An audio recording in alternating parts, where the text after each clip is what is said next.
చూస్ country delight, live better. ఇప్పుడే country delight యాప్ని download చేసుకోండి.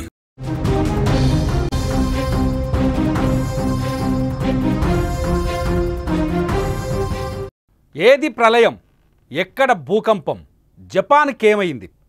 ఇవాళ ఉదయం నిద్ర లేచిన తర్వాత ప్రతి ఒక్కరూ పేపర్లలో వెతుకుతున్నారు, టీవీల్లో చూస్తున్నారు. జపాన్కి సంబంధించిన వార్తలు ఏమైనా కనిపిస్తాయా అని. సునామీ వచ్చి జపాన్ మునిగిపోయిందా అని. ఫిలిప్పీన్స్కి జపాన్కి మధ్య వచ్చే ప్రళయం ఎటుపోయిందని సెర్చ్ చేస్తున్నారు. యూట్యూబ్లో కావచ్చు, సోషల్ మీడియాలో కావచ్చు, ఈ సెర్చింగ్ కొనసాగుతోంది. రియో టాట్సుకి ఎవరైతే మ్యాంగా ఆర్టిస్ట్, అదే జపాన్ వంగా బాబాగా భావిస్తారో ఆమె మాటలు ఈసారి పూర్తి అబద్ధమని తేలిపోయాయి. ఆమె మాటలతో కోట్ల రూపాయల నష్టం కలిగింది జపాన్కి.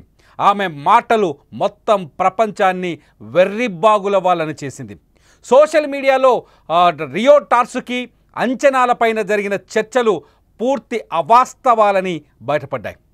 జపాన్లో రెగ్యులర్గా అగ్ని పర్వతాలు పేలుతాయి. జపాన్లో రెగ్యులర్గా భూకంపాలు వస్తాయి. జపాన్లో భూకంపం అనేది సహజమైన విషయం. జపాన్లో వచ్చిన నిన్న అంటే లాస్ట్ 2 వారాల్లో దాదాపు 1000 సార్లు భూకంపం వచ్చిందని. టొకోరా ఐలాండ్లో 1000 సార్ల భూకంపం వచ్చింది. ఆ 1000 సార్లు వచ్చే భూకంపాలు అతి సహజమైన భూకంపం. ఎటువంటి సునామీ హెచ్చరికలు లేవు, ఎటువంటి ఆస్తి నష్టం జరిగిన సందర్భాలు లేవు. కేవలం రియో టాట్సుకి అంచనాలు, ఆమె రిలీజ్ చేసిన మ్యాంగా ఆర్టిస్ట్ అనే కామిక్ బుక్ ఆధారంగా వణికిపోయింది జపాన్. గడిచిన వారం రోజులు కాదు, గడిచిన 4 నెలలుగా జపాన్ నిద్రపోలేదు. జపాన్ ప్రజలు కంటి మీద కునుకు లేకుండా ఉన్నారు. ముఖ్యంగా జూన్ 5 అంటే నిన్న రాత్రి నుంచి ఇవాళ ఉదయం వరకు జపాన్లో అల్లకల్లోలమే కొనసాగింది. అక్కడి ప్రజలు వణికిపోయారు. ఇదే చివరి రోజు అనుకున్నారు. ఇక రేపటి నుంచి భవిష్యత్తు లేదు అనుకున్నారు. ఉదయం 4 గంటలకి అంటే జూన్ 5 ఉదయం 4:18 ఈ భూమి పైన జపాన్ లేకుండా పోతుందని, అంతమైపోతుందని అందరూ భావించారు. కానీ మాంగా ఆర్టిస్ట్ చెప్పిన మాటలు పూర్తి అవాస్తవాలని తేలిపోయాయి. మీరు స్క్రీన్లో చూస్తున్నారు మాంగా ఆర్టిస్ట్ రియో టాట్సుకి ఇమేజ్. ఈవిడే జపాన్ జూన్ 5వ తేదీన ప్రళయానికి గురవుతుందని చెప్పింది. గతంలో వంగా బాబా ఎవరైతే ఉన్నారో ఆమెను తలపించే విధంగా ఉన్న ఈమె జోస్యం జపాన్ ప్రజలకి వణుకు పుట్టించింది. నిజానికి అవేవి జరగలేదు. జపాన్ ఇవాళ చాలా ప్రశాంతంగా ఉంది. కానీ సోషల్ మీడియాలో జరిగిన ఈ చర్చ జపాన్కి కన్ని విని ఎరుగని నష్టాన్ని కలిగించింది. జపాన్లో శాస్త్రవేత్తలను, సైంటిస్టులను, జపాన్లో ప్రజలను, వ్యాపారవేత్తలను తీవ్ర భయాందోళనకు గురిచేసింది. ఆఖరికి ప్రభుత్వం కూడా వణికిపోయి ముందస్తు జాగ్రత్తలు తీసుకుంది. భూకంపం సంభవించే ప్రాంతాల్లో, ఎక్కువగా భూ ప్రకంపనలు రెగ్యులర్గా వచ్చే ప్రాంతాల్లో ప్రజలకి ఆంక్షలు జారీ చేసింది ప్రభుత్వం. ఇళ్లలోంచి బయటకు రావద్దని చెప్పింది. ఇదిలా ఉండగానే ఊహించని విధంగా జపాన్లో కిరిషిమా పర్వత శ్రేణుల్లో ఒక అగ్నిపర్వతం మౌంట్ షిన్మోడాకే పేలడంతో ఒక్కసారిగా జపాన్ వణికిపోయింది. వంగా బాబా మాటలే నిజమవుతున్నాయా? రియో టాట్సుకి 2021లో ప్రచురించిన తన మ్యాంగా ఆర్టిస్ట్ ఎడిషన్ 2లో ఆమె చెప్పినట్టుగానే ప్రళయం రాబోతుందా జపాన్కని వణికిపోయారు. మౌంట్ షిన్మోంగ్కి తొలిసారి కాదు పేలడం, ఇది గతంలో కూడా పేలింది. 2011లో పేలింది. ఆ తర్వాత కూడా 2018లో కూడా ఈ అగ్నిపర్వతం పేలింది. కానీ గతంతో పోలిస్తే ఈసారి విస్ఫోటనం చరిత్రలో ఎప్పుడూ లేనంతగా భారీ ఎత్తున ఉంది. ఈ విస్ఫోటనంతో ఒక్కసారిగా దాని చుట్టూ ఉన్న దాదాపు 6.5 కిలోమీటర్ల వరకు దీని ప్రభావం కనిపించింది. అక్కడి 2 ప్రాంతాలు బూడిదతో మునిగిపోయాయి. బూడిద వర్షంతో ఆ ప్రాంతాలు మొత్తం కనిపించకుండా పోయాయి. దీంతో జపాన్ ప్రజలు, అక్కడి ప్రజలు తీవ్రంగా భయపడిపోయారు, వణికిపోయారు.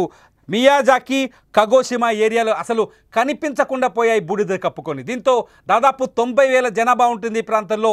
దీంతో ప్రళయం వచ్చిందని అందరూ భయపడిపోయారు. కానీ ఇది రెగ్యులర్గా జరిగిన ప్రక్రియ తప్ప మరొకటి కాదు. నిజానికి జపాన్లో ప్రళయం లేదు, పాడు లేదు. జపాన్ చాలా ప్రశాంతంగా ఉంది. ఇప్పుడిప్పుడే జపాన్లో సమ్మర్ మొదలైంది, ఎండాకాలం మొదలైంది. దీంతో జపాన్ ప్రజలు చాలా ప్రశాంతంగా ఈరోజు నిద్రలేచారు. రాత్రి భయంతో వణికిపోయారు. రేపటి వరకు జీవితం లేదు అనుకున్నారు. ఇవాళ చచ్చిపోతున్నాం అనుకున్నారు. మూకుమ్మడిగా జపాన్ శ్మశానంగా మారిపోతుందనుకున్నారు. ఫిలిప్పీన్స్కి జపాన్కి మధ్యలో ఉన్న సముద్ర గర్భం ఒక్కసారిగా పేలిపోయి సముద్రంలో జలాలన్నీ రెండు దేశ జపాన్ని ముంచెత్తుతాయనే అంచనాలుండే. రియో టాట్సుకి తన కామిక్ బుక్లో రాసిన అంచనా ఇది.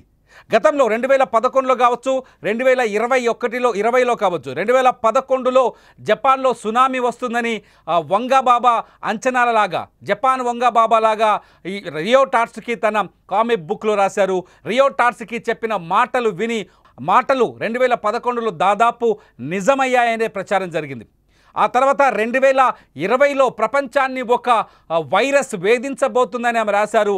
ఆ వైరస్ కరోనా రావడంతో ఆ సమయంలో వైరస్ కరోనానే మాంగా ఆర్టిస్ట్ అయిన రియో టాట్సుకి చెప్పిన మాటలు మళ్ళీ నిజమయ్యాయని జపాన్ ప్రజలతో పాటు ప్రపంచము నమ్మింది.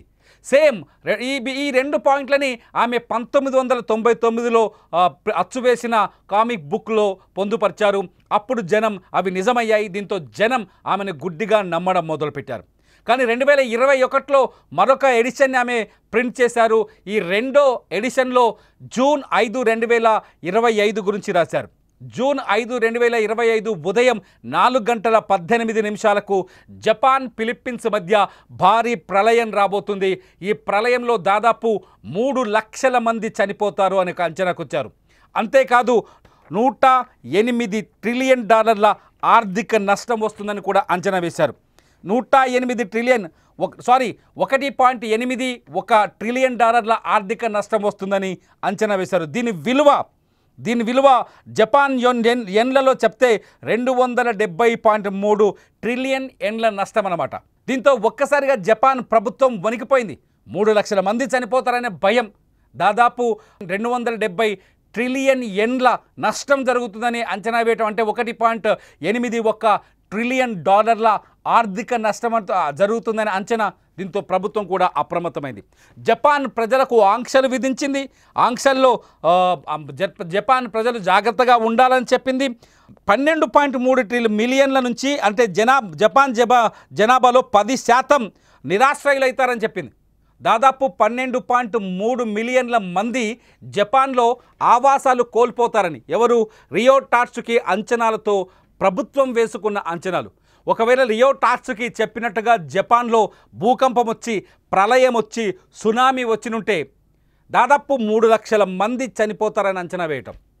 3 లక్షల మంది చనిపోతారని జపాన్ ప్రభుత్వం అంచనా వేసింది. అంతేకాదు 1.81 ట్రిలియన్ డాలర్ల ఆర్థిక నష్టం వాటిల్లుతుందని అంచనా వేసింది. 12.3 మిలియన్ల మంది నిరాశ్రయులైపోతారు. ఇళ్ళు ఆవాసాలు లేకుండా నాశనం అయిపోతాయి కొన్ని వందల గ్రామాలు అని చెప్పి అంచనా వేశారు. నిజంగా వణికిపోయింది జపాన్. ఇదంతా పక్కన పెడితే మరొక తీవ్రమైన నష్టం పూర్తిగా వాటిల్లింది జపాన్కి. అదేంటి అంటే జపాన్కు వచ్చే విదేశీయుల పర్యటనలు పూర్తిగా రద్దయింది. పూర్తి స్థాయిలో టూరిజం అయితే జపాన్ టూరిజం తీవ్రంగా దెబ్బతిన్నది. దాదాపు $25 బిలియన్ ఆర్థిక నష్టం వచ్చినట్టుగా తెలుస్తుంది.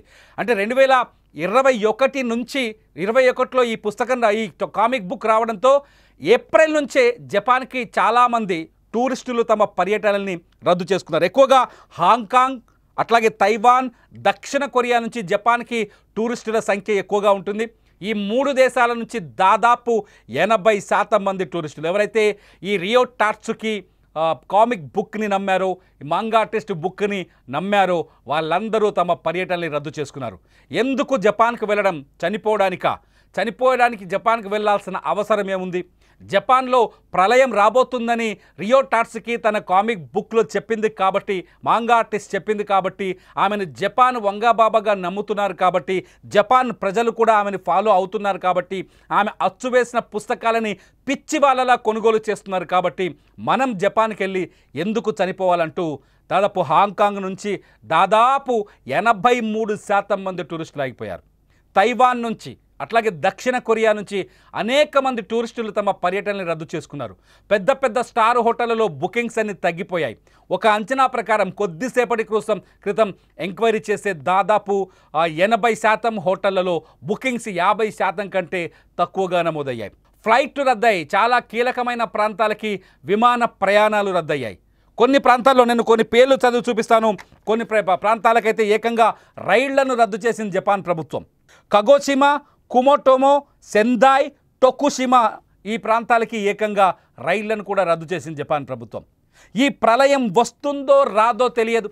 మొదటి నుంచి జపాన్ మెటరలాజికల్ డిపార్ట్మెంట్ ఏజెన్సీ చాలా స్పష్టంగా చెప్తోంది, భూకంపం ఎప్పుడు పర్టికులర్ డేట్కి, అనుకున్న అంచనానికి, అనుకున్న సమయానికి రాదు. భూకంపాన్ని అంచనా వేసే టెక్నాలజీ ఇంకా రాలేదు. భూకంపాలని ఎదుర్కోవాలి తప్ప వాటిని అంచనా వేసి ఆ ప్రాంతాలని సురక్షితంగా, ఆ ప్రాంతాల ప్రజలకి సురక్షిత ప్రాంతాలకు తరలించే అవకాశాలు ఉండవు అని చెప్పేసి జపాన్ సైంటిస్టులు గడిచిన వారం రోజులుగా వాదిస్తున్నారు. కానీ సోషల్ మీడియా వాళ్ళ మాటల్ని పట్టించుకోలేదు. పెద్ద పెద్ద మీడియా ఛానళ్ళు, CNN కావచ్చు, వియాన్ కావచ్చు, లేకపోతే ఫస్ట్ పోస్ట్ కావచ్చు ఇండియాలో ఉండే, అట్లాగే అల్ జజీరా కావచ్చు, పెద్ద పెద్ద న్యూస్ ఛానల్స్ కూడా మాంగా ఆర్టిస్ట్ మాటలపైన స్పెక్యులేటెడ్ కథనాల్ని ప్రసారం చేశాయి. మీడియా వల్ల ఈ ప్రచారం ఊహించని విధంగా ప్రజల్లోకి వెళ్ళిపోయింది. తెలుగు రాష్ట్రాల ప్రజలు కూడా మాంగా రియో టాట్సుకి మాటల్ని బలంగా విశ్వసించారు. నిజంగానే జపాన్ నాశనం కాబోతుంది, జపాన్లో విధ్వంసం రాబోతుంది, జపాన్లో ప్రకృతి ప్రకోపించి ప్రళయం సృష్టించబోతుందని అందరూ అనుకున్నారు.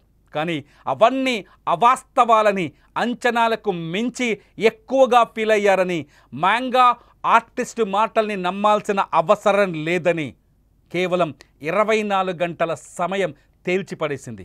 సమయం సరైన సమాధానం చెప్పింది. సమయం సరైన ఆన్సర్ ఇచ్చింది. జపాన్ ఇప్పుడు ప్రశాంతంగా ఉంది. జపాన్లో ఎటువంటి ప్రళయం జరగలేదు. నిజానికి టొకోరో ద్వీపం ఇది సముద్రం మధ్యలో ఉంటుంది. జపాన్కి కొద్ది దూరంలో చివరన కనిపిస్తుంది మనకు మ్యాప్లో చూస్తే. ఆ టొకోరో ద్వీపంలో 1000 సార్లు భూకంపం వచ్చిందని చెప్తున్నారు గడిచిన 2 వారాల్లో. ఇది సహజమైన ప్రకంపనలు. నిజానికి జపాన్ దేశం మొత్తం భూకంప ప్రభావిత ప్రాంతంగా ఉంటుంది. పసిఫిక్ మహాసముద్రంలో ఒక ప్రత్యేకమైన ప్లేస్లో ఉంటుంది. ఆ భూ పలకాలు 16 పలకాలు ఉంటాయి. ఆ 16 పలకాలకు దగ్గరగా ఉంటుంది కాబట్టి ఆ భూమి ఆ ఏరియాలో ఎక్కువగా కంపించే అవకాశం ఉంది అని సైంటిస్టులు చెప్తున్నారు. దీనిపైన ప్రజలకి అవగాహన కల్పించాల్సిన మీడియా ఛానళ్ళు కూడా జపాన్ సెస్మిక్ జోన్ అని తెలిసి సంవత్సరానికి 1500 సార్లు జపాన్లో ఖచ్చితంగా భూకంపం వస్తుంది అని తెలిసి కూడా ప్రళయం వస్తుందనే మాటల్ని ప్రజల్లోకి బలంగా తీసుకెళ్ళాయి. అంచనాలు కూడా అలాగే ఉండే. నిజానికి అందరూ చెప్పారు. ఎందుకంటే గతంలో రియో టాట్సుకి మాటలు, అంచనాలు నిజం కావడంతో వణికిపోయారు. కానీ ఇప్పుడు జపాన్ ప్రశాంతంగా మేల్కొంది. జపాన్ ప్రజల గుండెల్లో ఉన్న భయం పోయింది. జపాన్ చాలా సురక్షితంగా ఉంది. మీరేమనుకుంటున్నారు ఈ అంశం పైన? నిజంగా సోషల్ మీడియా చేసిన ప్రచారం జపాన్కి తీవ్ర నష్టాన్ని కలిగించిందని మీరు అనుకుంటున్నారా? మీరు అదే అనుకున్నది నిజమైతే మీ భావన, జపాన్ రియో టాట్సుకి అంచనాలపైన మీ భావన ఏంటి? జపాన్ ప్రశాంతంగా ఉండడాన్ని మీరు ఎలా చూస్తున్నారు? ఈ అంశాలన్నింటిపైన ఈ వీడియో కింద మీరు కామెంట్ చేయండి. మీ కామెంట్స్ని ఆధారంగా చేసుకొని మరో వీడియో చేయడానికి ట్రై చేస్తాను. చూస్తూనే ఉండండి సుమన్ టీవీ లైవ్ అప్డేట్స్ కోసం. సుమన్ టీవీ లైవ్, అట్లాగే సుమన్ టీవీ డిజిటల్ లైవ్.